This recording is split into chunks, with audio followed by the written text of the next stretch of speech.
So the developer conference revealed a lot of information about Samsung's future plans, including some exciting software upgrades and the foldable Galaxy phone. Now after this event, we have shifted our attention to the 10th anniversary S series phone, as a group of tech enthusiasts don't find a strong reason to own a foldable phone. I'm among that group, but I also agree that there should be changes in the technology we are using right now, and the companies like Samsung are giving their efforts for that. Also, if we talk about S10, there are changes, and by changes, I mean strong changes. The Korean giant shared their upcoming smartphone designs, including a V-shaped notch, a U-shaped notch, the hole-in-display technology, and the innovative infinity design.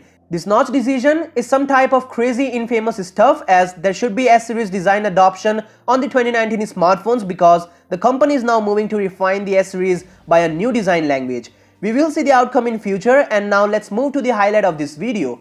Ice Universe says that the Galaxy S10 will feature an Infinity O screen design, which is obviously the hole-in-display tech, and it's all because of the required hidden camera technology under the screen, which is at some early prototype stage, causing image distortion as there's not enough light reach to the camera through the screen. Additionally, there are some very good renders and videos of S10 present on internet right now, but if you believe Ice Universe, they are all wrong. Not completely, but yeah, they don't accurately represent the device.